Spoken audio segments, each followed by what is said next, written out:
استغفر اللہ استغفر اللہ استغفر اللہ۔ جی ناظرین، اللہ کا لاکھ لاکھ شکر ہے، اللہ نے ہمیں دوبارہ زندگی دی ہے، اور زلزلے کی حالت میں، شدید پریشانی کی حالت میں ہمیں اس دعا کو زیادہ سے زیادہ پڑھنا چاہیے۔ اللہم انی اسألک العفو والعافیۃ فی الدنیا والآخرہ۔ اے اللہ، میں تجھ سے دنیا اور آخرت کی عافیت مانگتا ہوں۔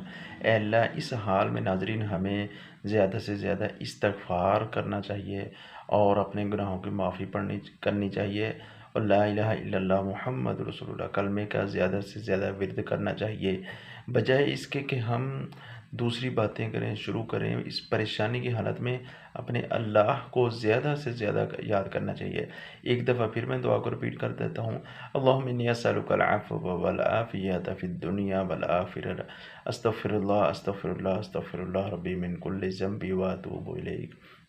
کہ ہمیں اللہ سے اپنے گناہوں کی زیادہ سے زیادہ معافی مانگنی چاہیے۔ یہ ہمارے اعمال ہیں جس کی وجہ سے اس طرح کے زلزلے آتے ہیں، اس طرح کی پریشانیاں آتی ہیں۔ ہمیں رمضان کا مہینہ آ رہا ہے، کل انشاءاللہ نماز تراویح ہوگی اللہ کی توفیق سے۔ ہمیں اپنے گناہوں کی معافی مانگنی چاہیے، ہمیں اپنے رب کو راضی کرنا چاہیے۔ ہمارا رب ہم سے روٹھا ہوا ہے، ہمارا رب ہم سے ناراض ہے۔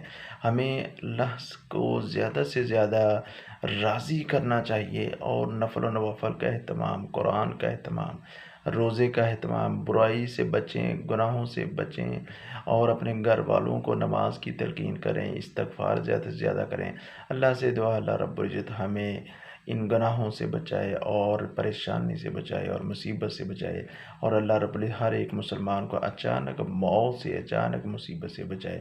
السلام علیکم ورحمۃ اللہ وبرکاتہ۔